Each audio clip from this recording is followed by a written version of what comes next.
kind of view that in our eyes as having that type of revenue coming in as being successful.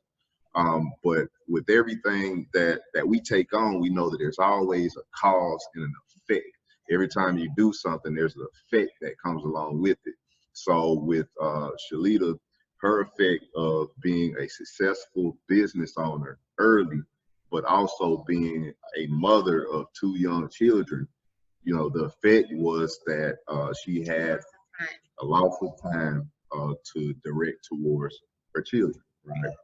So we're here today to give you some of the wisdom that she's gained from having a successful business, being conflicted with her responsibilities and her passion in life, which is her children, you know, and the trials and errors that she had after it, you know. So with the trials and errors, she actually went from one industry into another one. So the first industry you started in was beauty retail. Okay. Yeah. Beauty retail. So it had a beauty retail business, a salon.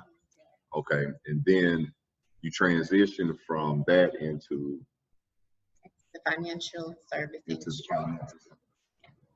Going into financial services afforded you the opportunity to be able to find that perfect formula that allowed for you to be the perfect wife, the perfect, the greatest mom on earth.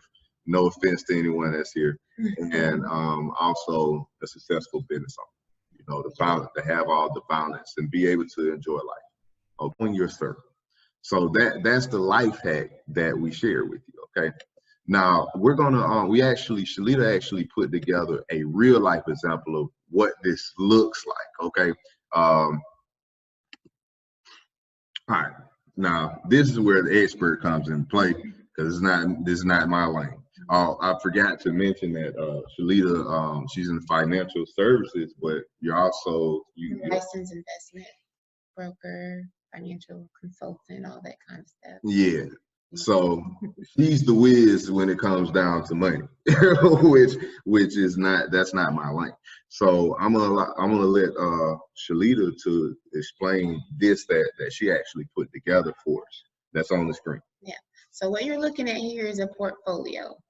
And when I first started in the financial services business, I ran into a few problems and I came up with a solution for people that were starting out with smaller salaries so they can grow and get to a point to where they establish themselves as a millionaire, no matter where you're starting at. So I started with a thing called a millionaire portfolio as a product. So what you're looking at here is a portfolio. And what I know is millionaires have this portfolio, but you can begin wherever. So this portfolio is for anybody, no matter where you start at, no matter if you're a business owner or if you work from 9 to 5, if you just started earning as a teenager, you can start a portfolio. So in that middle of the portfolio, you see the foundational product, the most important thing that you should have. And that's life insurance. That's in the middle of it. Why? Because that's the rock. And then you expand from there. So everything is expanding. So at the top, on the left, you see business. On the right, you see pensions. Because in between one or two of those, that's something that grows over time and it continues to expand as you invest in them. So we move over to the left, you see stocks, you see bonds. Those are things that will give you fixed interest, and it also grows because stocks is where you invest in different companies. So if you invest in a new startup company, you're looking for that business to grow. That means your money grows along with that business. And then we have one of my favorite investments is real estate. Real estate gives you the residual income where you don't have to work for it. And I like earning money that I don't have to work for. It's my favorite. And so you have IOUs as well. You have your cash investments. And a lot of investment brokers don't teach this, but I studied it for over a decade with tax liens. Tax liens can give you a fixed interest, low to no risk. It's a beautiful thing. You can get up to 20% back. Then we have something that collectibles, and you really got to be on a certain scale to start doing the collectibles. Jay-Z is a really big collectible person. That's in art, jewelry, all those kind of things. So there we are.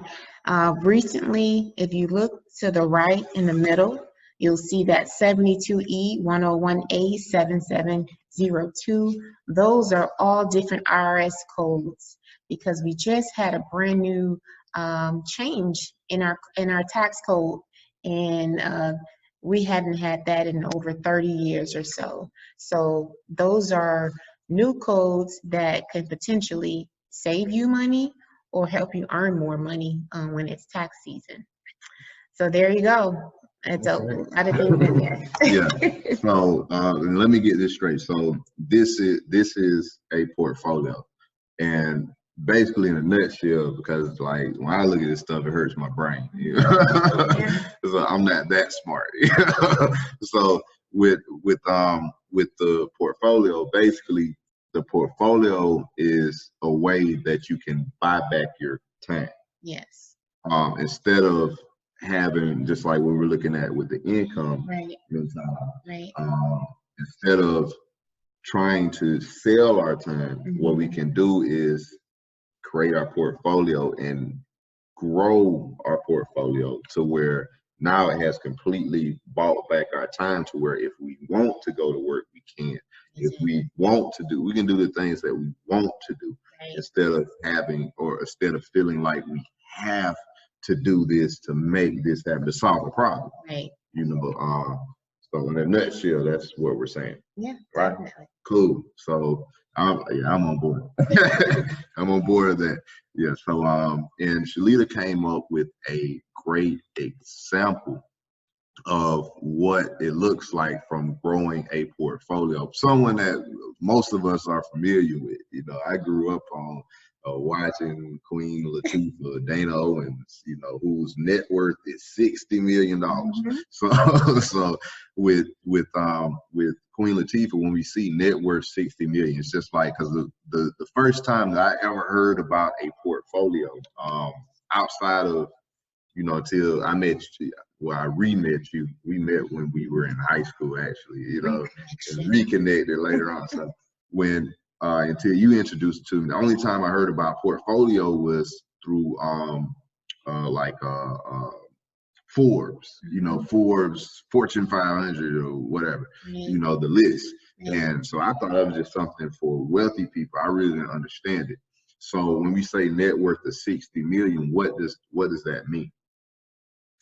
What that basically looks like, I'll show you what it looks like because I'm a very hands-on person. So for a second, I got this little book here. And I'm gonna tell you the most impressive thing about Dana Owens is the time span. She started out as an artist, a teenager, right? She developed her net worth in a span of 18 years. So from nothing to 60 million in 18 years. Exactly. So she's used this to fund her vehicle. Then once she started funding that, she started investing that. Now, one of her bigger investments that we know of, everybody talks about because you can see it as visual, is real estate. Real estate and business. One of her first businesses was the flavor unit. Okay, and that was a production company. Oh, I was wondering. I thought it was ice cream or something. Now, what's very impressive is that even though she established herself and had money, she didn't continue to do business by herself. She actually collaborated with others. She did a deal with Essence. a place actually called Essence Ventures. So not Essence, the magazine. Right. And inside of this, she joined the investment committee. So she's a leader inside of this as well, which is one of the things that we offer in the Millionaire Portfolio Group. Yeah. So that's awesome. So she's a part of that. And with her being a part of that, she gets to learn the in and outs of everything. So with, she used stock investments. She has her rock. She built this thing as an entrepreneur, a single individual. Living single. Yeah. Living single, spread out the business because, of course, well, not of course, but as a business, it's a little bit better with tax. But now we have new tax code, which helps the entrepreneur as well. So that's amazing. But she built up and she had a dream. Her vision was, and her cause was the affordable housing. Now, this is pretty new. This is one of the latest things that she done, and it made major impact because this was a collaborative deal, and she's the co-president of a place called Blue Sugar, and that affordable housing deal was a total amount of a $14 million investment. Yeah, definitely. So Dana Owens rocks. Yeah. So, and we are in no way endorsing Dana Owens, but she does seem like a pretty cool person. Yeah. So now, in a nutshell, so when we look at the net worth, we're not just talking about 60 million in the bank. We're actually talking about a portfolio. That's her portfolio. She built a portfolio from nothing. Used her 9 to 5 was actually being an artist, rapping and acting. It's pretty cool. I was wondering, you ever wonder how some of those people stay, after they're not so famous? That's how they stay. Yeah. That's how they stay relevant. Yeah, even though I'm not saying that she hasn't, but because she plays some pretty good stuff, but yeah. Yeah, but what we really hear about was who backed them up, was who gave them a chance. What team was around in the making of that person? We are so crazy to think that if we had more millionaires, we could build a better community, that we can develop other people and use money as a tool to promote better people. Isn't that crazy? It's just a freaking crazy idea, right?